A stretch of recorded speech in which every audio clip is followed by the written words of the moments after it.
भालू और शेर की कहानी। चिड़ीघर के भालू और शेर की कहानी। एक शहर में एक चिड़ियाघर था। उस चिड़ियाघर में एक भालू, एक शेर रहते थे। दूर दूर से लोग शेर और भालू को देखने के लिए चिड़ियाघर आते थे। चिड़ियाघर के मालिक का नाम छोटू था। छोटू बहुत ही लालची स्वभाव का आदमी था। वह चिड़ियाघर में आने वाले हर व्यक्ति से एंट्री फीस लेता था, जिससे वह चिड़ियाघर से मोटी कमाई करता था। एक दिन की बात है, भालू बीमार हो गया। छोटू ने भालू का इलाज कराया, किंतु वह भालू को नहीं बचा सका। अब छोटू बहुत परेशान था, क्योंकि भालू के मर जाने के कारण चिड़ियाघर में आने वाले लोगों की संख्या में तेजी से कमी आ रही थी। छोटू ने सोचा कि अगर ऐसा ही चलता रहा तो एक दिन उसका चिड़ियाघर ही बंद हो जाएगा। छोटू ने आसपास के क्षेत्र में दूसरे भालू की तलाश की, किंतु चिड़ियाघर के लिए उसे कहीं कोई भालू नहीं मिला। छोटू दिन व दिन और अधिक परेशान होने लगा।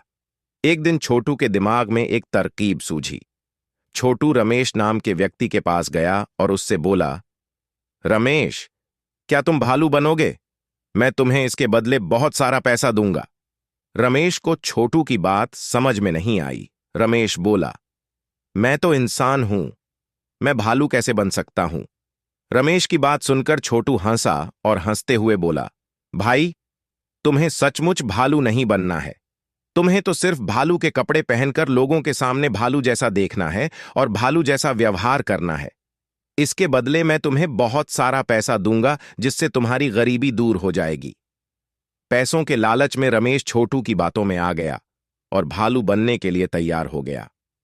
अब रमेश प्रतिदिन भालू के कपड़े पहनकर लोगों का मनोरंजन करता था और लोगों को यह लगता था कि यह असली भालू है, और चिड़ियाघर के इस भालू की ख्याति दूर दूर तक फैल गई और चिड़ियाघर आने वाले लोगों में तेजी से इजाफा होने लगा। इस प्रकार छोटू और रमेश मिलकर मोटी रकम कमाने लगे। एक दिन भालू शेर के पिंजरे के ऊपर खड़ा होकर लोगों का मनोरंजन कर रहा था। तभी पिंजरे की छत टूट गई और भालू शेर के सामने जा गिरा।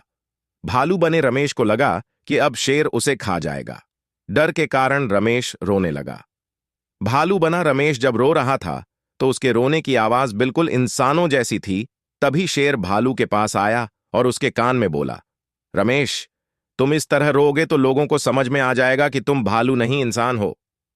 शेर को इंसानों की तरह बात करते देख रमेश को बड़ा आश्चर्य हुआ, किंतु थोड़ी ही देर में रमेश समझ गया कि जिस तरह वह नकली भालू बना है, उसी तरह यह शेर भी नकली है। शेर और भालू का वार्तालाप चिड़ियाघर में आए लोगों ने सुन लिया और उन्हें समझ में आ गया, चिड़ियाघर के लोग उन्हें नकली भालू और शेर दिखाकर उल्लू बना रहे हैं। लोगों ने तुरंत ही शेर का पिंजरा तोड़ दिया और भालू और शेर की पिटाई शुरू कर दी। इसके पश्चात लोगों ने चिड़ियाघर के मालिक की भी पिटाई की और उन तीनों को पुलिस के हवाले कर दिया। शिक्षा। चिड़ियाघर का भालू नामक कहानी से हमें शिक्षा मिलती है कि बुरे काम का नतीजा हमेशा बुरा ही होता है, इसलिए बुरे कामों से हमेशा दूर रहना चाहिए। दोस्तों, अगर आप लोगों को हमारा वीडियो अच्छा लगा हो तो हमारे YouTube चैनल हिंदी कहानियां वॉइस चैनल को सब्सक्राइब जरूर करें और फेसबुक पर देख रहे हैं तो हमें फॉलो जरूर करें। धन्यवाद।